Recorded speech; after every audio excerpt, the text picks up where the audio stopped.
1958 Chevrolet Bel Air, located in Milwaukee, WI, valued at $16,000. When people talk about late 50s Chevys, the 57 gets all the pop culture fame, but true enthusiasts know that the 1958 Chevy Bel Air is where the real style is at.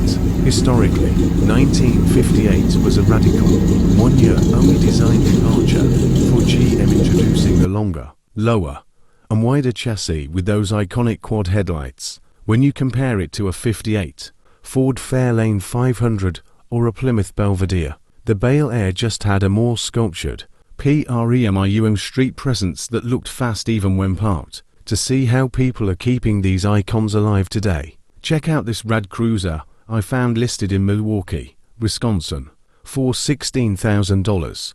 As you can see, this isn't a pristine factory original trailer queen. In fact, the seller straight up says, if you want a perfect show car, keep scrolling. This thing is built to drive. The old factory powertrain has been tossed for a reliable modern LS 4.8 engine and a 4L60 automatic transmission swap, complete with a fresh water pump, thermostat, alternator, and a new fuel tank setup. It sits low and mean on a full air ride suspension with a front shock relocation kit and 14-inch Supreme wheels. It absolutely nails that classic lowrider vibe with a full exhaust sporting 30-inch bellflower tips, all new brakes, and an amplified 4-speaker audio setup to blast your favorite tracks while you cruise. So, what's the verdict for 2026? It's not perfect, but it has endless character and turns heads everywhere it goes. For 16 grand,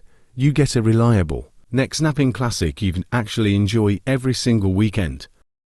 1967 Bentley T1 Saloon, located in Midland, ME, valued at $24,000. If you've ever wanted to roll around looking like a high-end British diplomat without completely destroying your bank account, you need to see this. As you can see, this is a stunning 1967 Bentley T1 Saloon. It's the ultimate definition of old school, handcrafted automotive royalty. Let's talk history. Introduced in the mid-1960s, the T1 was a massive mechanical leap forward for Bentley because it was their very first car to use a unibody construction. Now, it was heavily related to its twin, the Rolls-Royce Silver Shadow, but the Bentley was always the more understated, driver-focused choice. While American luxury liners of '67 were chasing massive tail fins and floaty rides, the Bentley offered sophisticated European refinement, an incredibly advanced high-pressure hydraulic suspension system, and an interior that felt like a private London club. I actually just spotted this increasingly collectible example listed out in Midland, Michigan, for $24,995. It's finished in an elegant light blue over its original blue leather interior, complete with original wood veneers, picnic tables, and chrome wheel covers.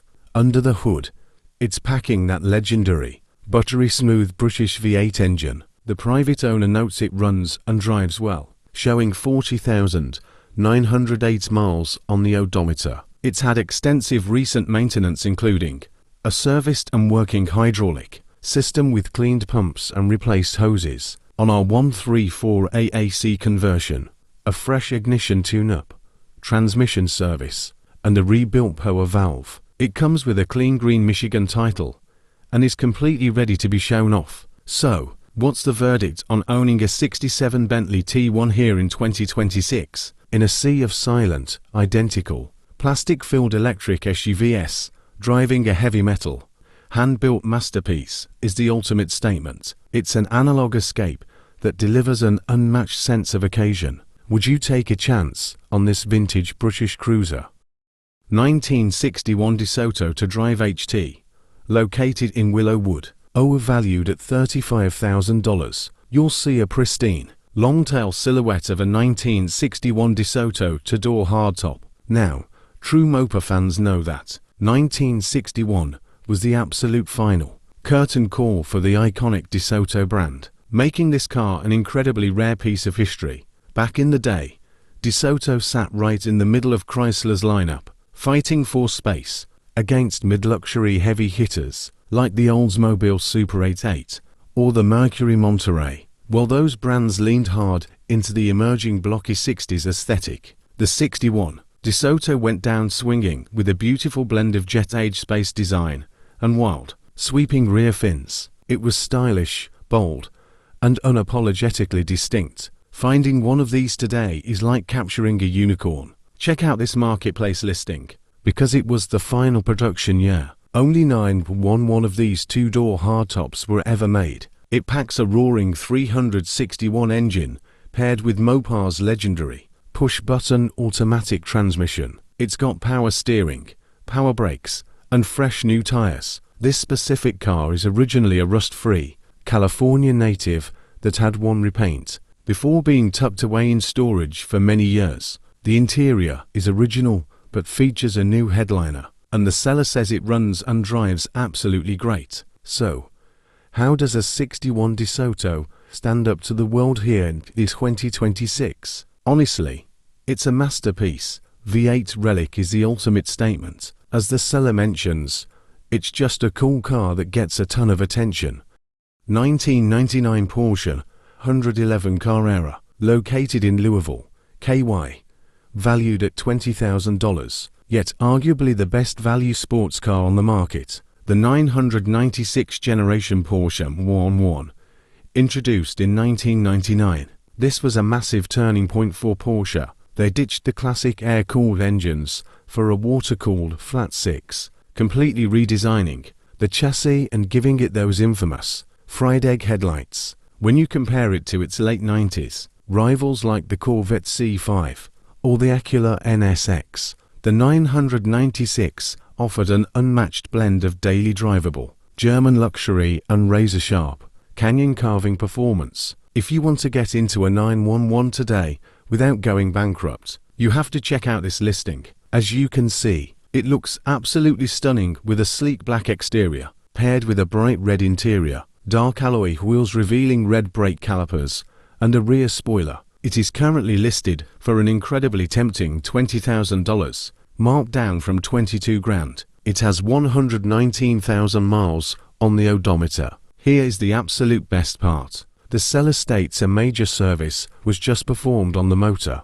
The holy trinity of 996 maintenance is already done. The notorious IMS bearing is replaced, the rear main seal is replaced, and the gearbox has been rebuilt. The seller notes that the car runs great and comes with lots of extra parts, including a hard top. The only catch is that the convertible top does not work automatically, so you have to manually put it up and down.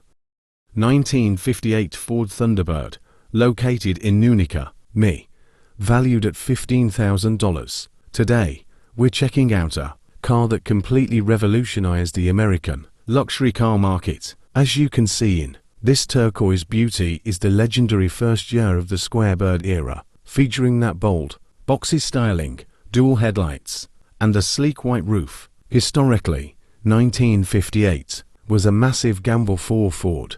They decided to change the T-Bird from a sporty two-seater into a larger, four-seater personal luxury coupe. Purists were shocked, but it ended up being a massive sales success, while it competed loosely with upscale cruisers like the Chevy Impala or the Oldsmobile Super 88.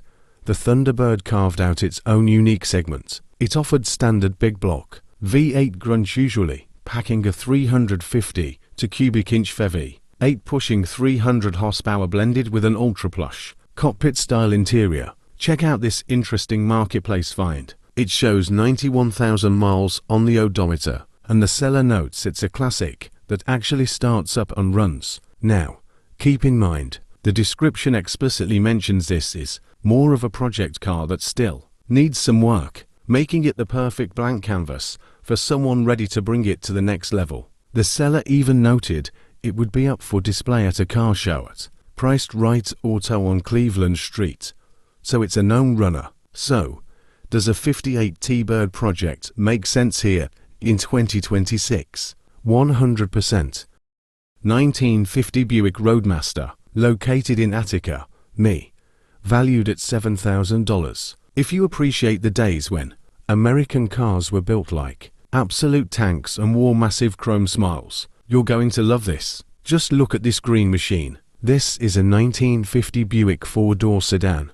A literal rolling fortress from the golden era of post-war design. Let's talk about why this iconic cruiser is a fascinating piece of history. Back in 1950, Buick was holding down GM's premium luxury tier, sitting comfortably right beneath Cadillac. Models like the Roadmaster and the Super were the ultimate status symbols for the suburban elite. When you stack this up against a 1950 Chrysler New Yorker or a Packard 8, the Buick completely stole the show with its signature venti ports on the fenders and its smooth shifting automatic setup. It offered a level of heavy, road-hugging comfort that made you feel like you were floating down the highway. Check out the marketplace listing. This classic is up for a surprisingly affordable $7,000.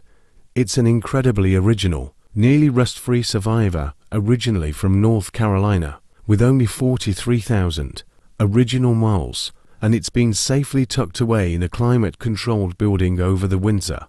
Under the hood, it's packing the legendary Fireball straight 8-cylinder engine paired with an automatic transmission that just got a new torque ball seal last year. The seller says it starts every time and runs beautifully smooth. Inside, you get a very nice original interior with a beautiful headliner. It definitely has some honest vintage pattern of the radio and dome light are out. The dash has some speckles of rust, and you'll have to use the trip meter since the fuel gauge isn't working.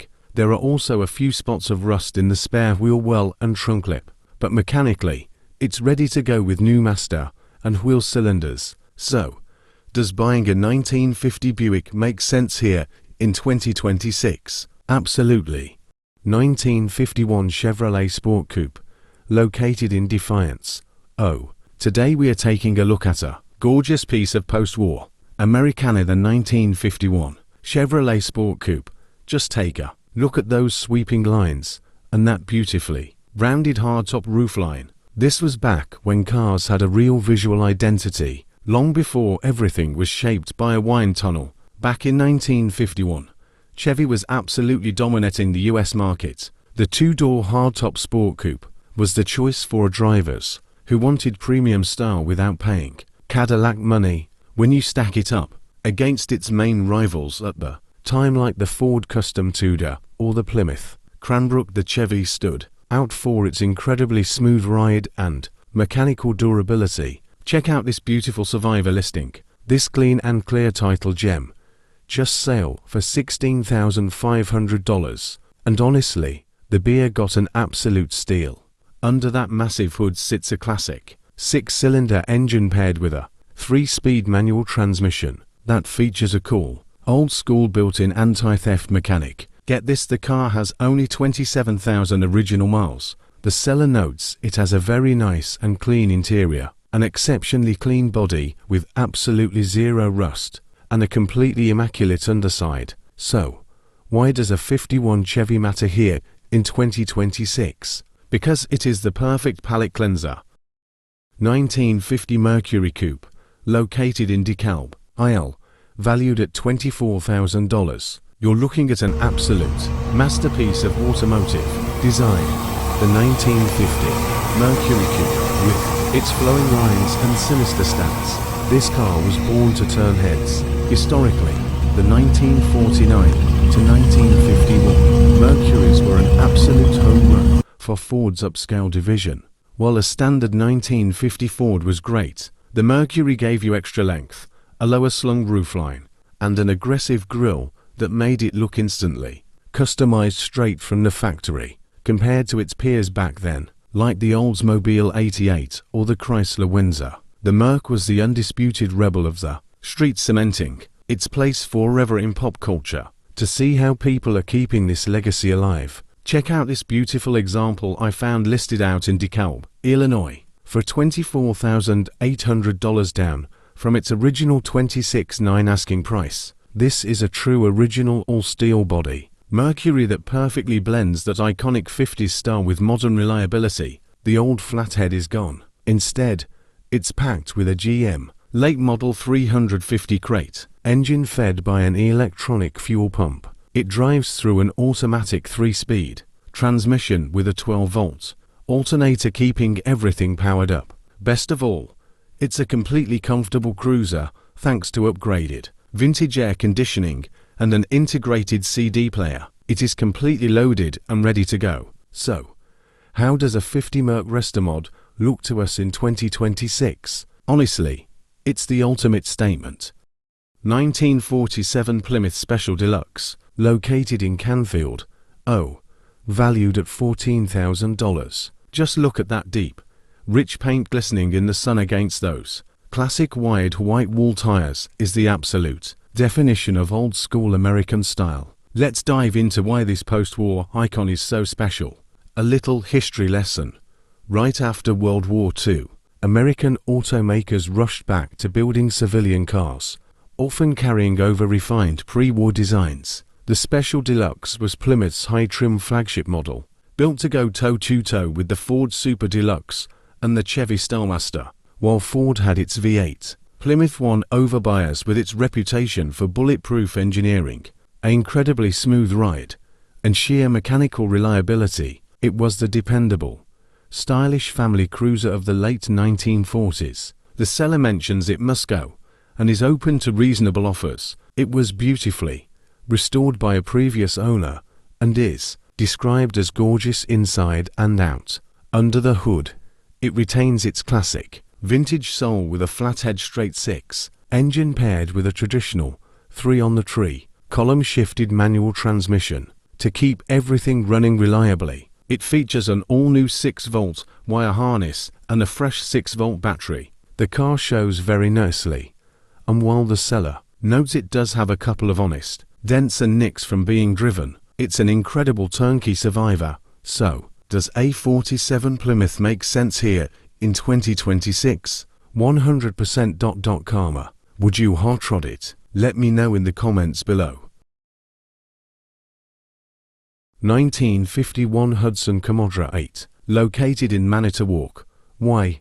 Valued at $7,000. Take a look at that incredibly low profile and sleek, aerodynamic shape come from Hudson's famous step-down chassis design. While rivals from Ford or Chrysler in 1951 were still building tall, boxy cars where you stepped up to get in, Hudson let you step down into the frame. This gave it a super low center of gravity and handling that completely dominated stock car racing back in the day. It's a gorgeous gold-colored 1951 Hudson Commodore 8 Coupe priced at $7,000.